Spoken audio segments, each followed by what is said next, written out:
डरावना taxi driver. एक रात का सफर। राजीव एक बिजनेस ट्रिप के लिए दिल्ली से गुरुग्राम जा रहा था। शाम का समय था और वह अपने होटल से बाहर निकला। बारिश हो रही थी और टैक्सी स्टैंड पर कोई टैक्सी नहीं दिखाई दे रही थी। अचानक एक पुरानी और जर्जर टैक्सी सामने आई और रुक गई। टैक्सी की लाइटें कुछ अजीब सी झपक रही थीं, लेकिन राजीव को कोई खास फर्क नहीं पड़ा। उसे जल्दी था तो उसने बिना सोचे समझे टैक्सी में बैठने का निर्णय लिया। गुरुग्राम चलेगा? ड्राइवर ने धीरे से पूछा। उसकी आवाज में कुछ था जो राजीव को अजीब सा लगा। हाँ चलिए, राजीव ने कहा और टैक्सी में बैठ गया। अजीब ड्राइवर और अजीब रास्ता। टैक्सी चल पड़ी, लेकिन ड्राइवर का व्यवहार बहुत अजीब था। वह लगातार आगे के शीशे में झांक रहा था, जैसे कि उसे किसी की तलाश हो।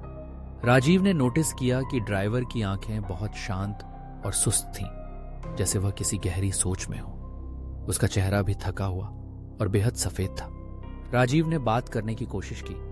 क्या आप रोज इस रास्ते से जाते हैं? ड्राइवर ने जवाब दिया, हाँ, बहुत सालों से। लेकिन फिर ड्राइवर ने एक अजीब रास्ता लेना शुरू कर दिया। यह रास्ता मुख्य सड़कों से हटकर एक सुनसान गली में घुस गया। राजीव थोड़ा घबराया, लेकिन उसने सोचा कि शायद ड्राइवर को ज्यादा शॉर्टकट्स पता है। यह रास्ता कहाँ जा रहा है? राजीव ने धीरे से पूछा। ड्राइवर चुप रहा और सिर्फ गाड़ी चलाता रहा। तभी अचानक टैक्सी की लाइटें और गाड़ी का इंजन कुछ सेकंड के लिए बंद हो गए। भूतिया टैक्सी। राजीव का दिल धड़कने लगा।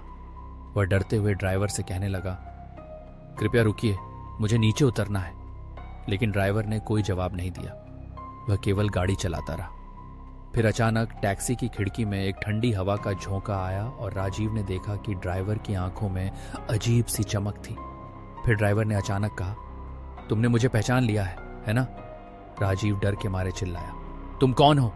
ड्राइवर ने घुमाकर राजीव की तरफ देखा और उसकी आंखें पूरी तरह से काली हो गई, जैसे उसमें कोई आत्मा घुस गई हो। मैं वही हूं जो तुमसे पहले कभी मिला था। ड्राइवर की आवाज में अब कुछ था जो असली नहीं लगता था। वो अजनबी टैक्सी ड्राइवर। राजीव की हिम्मत टूटी और वह जल्दी से गाड़ी से कूद पड़ा। जैसे ही वह सड़क पर गिरा, उसने देखा कि टैक्सी की रोशनी धीरे धीरे गायब हो गई और कुछ पल बाद वह पूरी तरह से अंधेरे में लुप्त हो गई। राजीव का दिल अभी भी तेजी से धड़क रहा था, लेकिन उसने देखा कि कोई टैक्सी वहां नहीं थी और गली पूरी तरह से सुनसान हो चुकी थी। वह डरते हुए होटल की ओर भागा और किसी तरह अपनी जान बचाई। सच्चाई का खुलासा अगली सुबह। राजीव ने उस रास्ते पर एक पुलिस वाले से बात की और उसने बताया कि उस सुनसान गली में कई साल पहले एक टैक्सी ड्राइवर की मौत हो गई थी, जो उसी रास्ते पर एक दुर्घटना का शिकार हुआ था। उसके बाद से लोग कहते हैं कि उस ड्राइवर की आत्मा टैक्सी में घूमती रहती है और जो भी उस रास्ते पर यात्रा करता है वह उसे अपनी मौत का एहसास कराता है।